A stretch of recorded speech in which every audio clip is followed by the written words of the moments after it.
My name is Maria Bochkareva, and welcome to my drama life. I was born in 1889 in Russia, where women were expected to stay at home, raise children, and support the men in their lives. This was the world I knew, where the military, war, and public life were for men. My father was violent, and my mother endured it, just as society told her she must. Women had no power or independence, but within me was a desire to break free from these constraints. I would soon find myself at the center of a movement challenging these very norms. My life is a testament to how war disrupted deeply entrenched gender roles. I becoming the first woman to lead a combat unit in the Russian army during World War I challenged the traditional idea that women belonged only in the domestic sphere. My story is part of a larger movement that changed how women were viewed across Europe. I grew up in a world where women had no voice. My father's abuse marked my childhood, and my mother, like so many others, endured it. Women were seen as only wives and mothers, expected to stay at home and care for the family. I was raised to believe this was my place, but I yearned for something more. When World War I began, it reshaped gender roles. With millions of men sent to the front lines, women were called upon to take on roles that were once unimaginable. Working in factories, railroads, and industries, crucial to the war effort. These jobs were vital, but society still expected women to return to domestic roles when the war ended. In 1914, I decided to enlist in the Russian army. I was told it was impossible.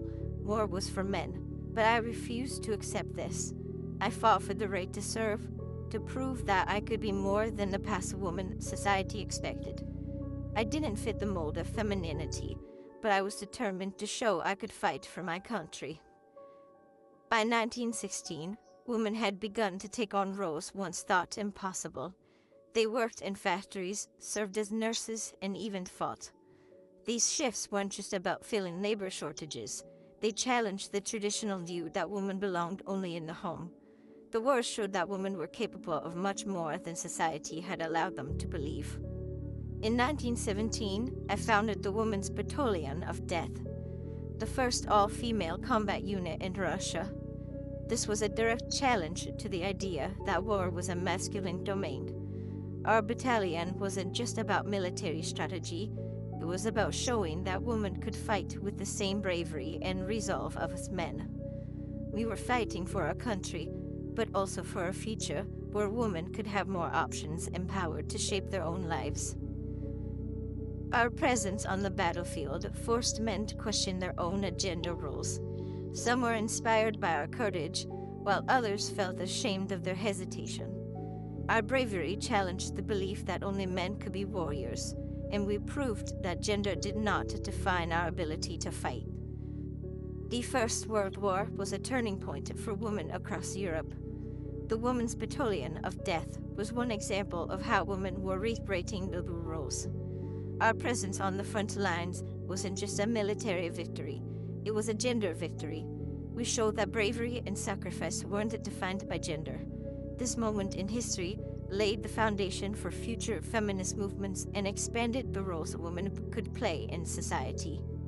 My life was more than just about fighting in a war. It was about breaking free from the roles society imposed on me and millions of other women. Through my story, I hope to show that the battle up for gender equality is a fight to redefine what it means to be human. The First World War was a turning point, a moment that reshaped gender norms, proving that women could be much more than what the world told us we could be. From the trenches of war to the front lines of gender history, women have always been more than what the world told us we could be.